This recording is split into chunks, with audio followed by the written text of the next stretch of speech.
안녕하셨습니까? 행복한 인생 2막 알베르토입니다. 최근 정부에서 기초연금 개편에 본격적으로 나선 것으로 알려져 관심이 집중되고 있는데요. 과연 어떤 내용인지 오늘 아주 쉽게 설명해 드리겠습니다.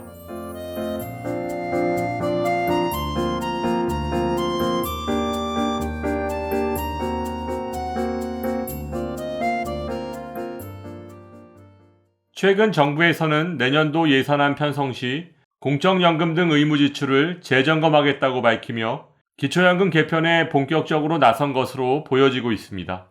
지난 25일 국무회의에서 확정된 2026년도 예산안 편성 지침을 보면 내년도에도 윤석열 정부의 건전 재정 기조가 그대로 이어질 것으로 보여지고 있는데요. 필수적 소요를 제외한 모든 재량 지출에 대해서 10% 이상 구조조정 예산안이 계획에 반영된 것을 보면 무엇보다도 기초연금이 도마에 오를 가능성이 크다는 것이 중론입니다. 이는 최근 국책연구기관인 한국개발원 KDI가 지난달 만 65세 이상 노인 중 소득 하위 70%에게 지급되고 있는 현재의 기초연금을 기준 중위소득 대비 일정 비율로 변경하는 개혁안을 제안한 것과 무관하지 않은 것으로 보여지고 있는데요. 이번에 KDI에서 발표한 기초연금 선정 방식 개편 방향 보고서의 내용은 기초연금 산정 방식을 개편해서 빈곤층을 더 두텁게 지급해야 한다는 내용으로 최근 고령층의 소득과 자산 수준이 개선되면서 가난하지 않은 노인이 기초연금을 받는 문제를 개선해야 한다는 취지입니다. 결국 기초연금을 받는 사람은 줄이고 대신 받는 사람에게 더 많이 주자는 제안, 즉 일종의 몰아주기를 하자는 것인데요. 이번 KDI 보고서의 내용을 간단히 정리해보면 첫째, 기초연금 70%는 너무 많다. 받는 사람을 줄이자입니다. KDI에서는 기초연금 선정 기준을 현재의 소득 하위 70%에서 전체 인구의 기준 중위소득 대비 일정 비율로 바꾸자고 제안하고 있습니다. 그 이유는 상대적으로 노후 준비가 잘 되어 있는 60년대생 이후 출생자들이 노인 인구로 유입되면서 노인 빈곤율이 현재 40%에서 2050년 30%대, 2070년 20% 초반대에 도달할 것이라는 분석을 제시하고 있고, 이렇게 노인 세대가 점차 부유해질 건데 왜 70%나 기초연금을 계속 줘야 하냐는 것이고, KDI에서는 이와 같은 근거를 내세워 기초연금 수급 기준을 점차 높이자고 주장하고 있습니다. 좀 더 자세히 설명드리면 처음엔 기초연금 수급 대상을 중위소득 100% 이하인 경우로 설정하되 점진적으로 50% 이하 수준으로 조정하자는 것인데요. 기준 중위소득으로 설명드리니까 내용이 너무 어려우시죠? 소득 인정액으로 조금 더 쉽게 설명드리면 현행 소득 하위 70%에게 지급되고 있는 기초연금의 수급 대상을 우선적으로 57%까지 축소하고 이후 점차적으로 37%까지 줄이자는 것이고, 이렇게 되면 기초연금의 예산을 연평균 4조 2,500억에서 9조 5,600억까지 절감할 수 있다는 것입니다. 둘째, 아낀 돈을 취약계층에게 넉넉히 주자. KDI는 이렇게 기초연금 수급 대상의 축소로 발생한 재정 여력을 기초연금 기준연금액을 높이는 데 쓰자고 제언하고 있습니다. 어려운 분들께 몰아주자는 건데요. 기초연금 수급 대상을 소득 하위 70%에서 57%를 거쳐 37%까지 점진적으로 축소하면 재정 지출 없이 2026년 기초연금액을 44만원으로 현행 34만원 대비 10만원 정도 인상할 수 있다고 주장하고 있고, 이로 인해 보다 효율적으로 노인 빈곤 문제를 완화할 수 있다는 것입니다. 지금까지 최근 KDI에서 발표한 기초연금 선정 방식 개편 방향 보고서에 대한 내용을 설명드렸는데요. KDI 주장대로 기초연금 수급 대상을 점진적으로 줄여나가기 위해서는 기초연금 없이도 생활이 가능한 노인의 비율을 확대해야 하는 전제가 해결되어야 할 텐데, 현재 어르신들이 받고 있는 또 다른 공적연금인 국민연금의 월평균 급여액이 65만원이고 이 중 50% 이상이 40만원 이하의 국민연금을 받고 있는 상황을 고려한다면 KDI의 이번 제안은 아직 시기상조가 아닌가 하는 생각이 드는 것이 사실인데요. 여기에 더해 최근 정부가 빈곤 노인에게 기초연금을 지급한 후 생계급여에서 이를 깎는 이른바 줬다 뺏는 기초연금 문제를 손보기로 한 가운데 이런 방안이 생계급여 수급자와 비수급자 간의 노인 간 격차를 심화시킬 수 있다는 우려가 나오고 있습니다. 현재 생계급여를 받는 빈곤 노인은 기초연금 지급 기준인 소득 하위 70% 이하이므로 기초연금을 받고 있지만 받은 기초연금을 소득으로 간주해서 생계급여에서 삭감하고 있고 이 때문에 정부가 빈곤 노인의 기초연금을 줬다가 빼앗아 간다는 지적이 나오고 있고 정부에서는 지난해 9월 연금 개혁안을 통해 이에 대한 개선 방안을 내놨는데요.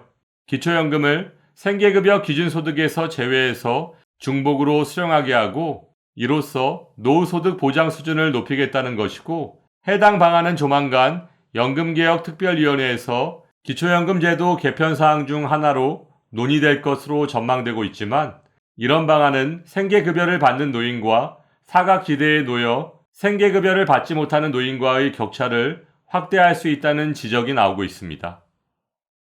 지난 24일 보건복지부의 자료에 따르면 2024년 기준 생계급여 수급자 노인 중 기초연금을 동시에 받는 노인은 67만 5,596명이고 이중 기초연금을 받는다는 이유로 생계급여를 깎인 노인이 67만 4,639명으로 99%에 달하고 있는 것으로 나타나서 기초연금 생계급여 동시수급 노인은 거의 모두 감액당하고 있다고 볼 수 있습니다.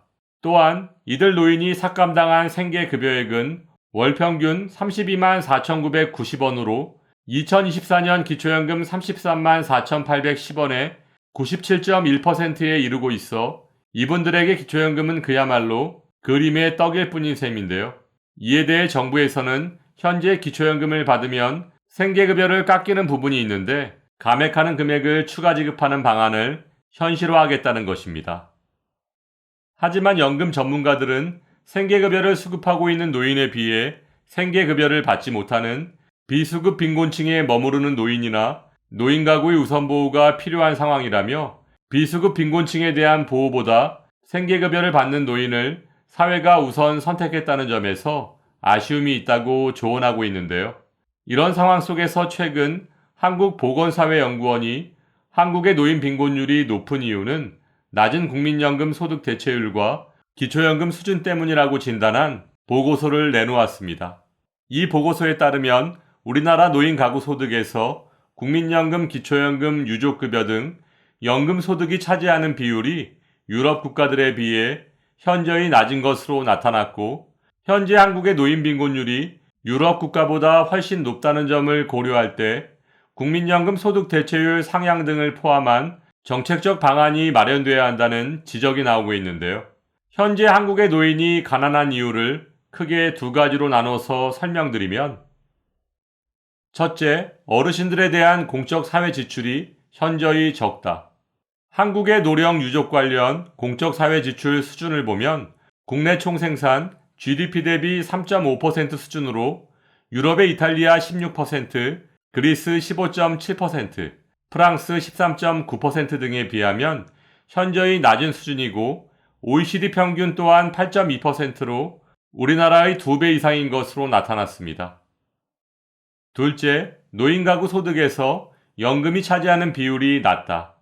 2021년 기준 노인 가구 소득에서 연금 소득이 차지하는 평균 비율을 보면 우리나라는 단독 가구 33.8%, 부부 가구 27.7%로 유럽의 국가들이 노인 가구 소득의 70에서 80%를 노령 유족 관련 급여로 충당하고 있고 유럽의 국가 중 가장 낮은 이탈리아와 그리스조차 50에서 60% 수준으로 우리나라보다 월등히 높은 것으로 나타났습니다. 우리나라의 경우 사실상 최저소득 보장제도라고 할 수 있는 기초연금 수준이 상대적으로 미미하며 국민연금의 소득 대체율도 비교 대상국들에 비해 현저히 낮기 때문이고 이와 같은 우리나라의 허약한 연금 보장성은 OECD 노인 빈곤율 1위라는 결과로 이어지고 있는 것인데요.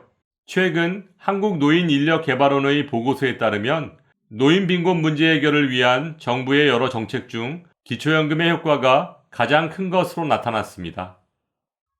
최근 발표된 국회 예산정책처의 자료에 따르면 우리나라의 노인 빈곤율은 2014년 47%에 이를 정도로 매우 높았지만 2025년 기준 40% 정도까지 떨어진 것을 보면 현재 OECD 평균에 비하면 3배 이상 높은 비율이지만 그래도 노인 빈곤율이 해마다 줄어든 것만은 사실인데요. 일각에서는 이를 기초연금 효과로 해석하기도 하고 국민연금과 기초연금이 복합적으로 작용한 결과로 보기도 합니다. 따라서 국민연금과 기초연금 등의 구조적 문제가 이번 연금개혁을 통해 반드시 해결될 수 있기를 바라며 오늘도 알베르토가 어르신들 행복한 인생 2막을 응원하겠습니다.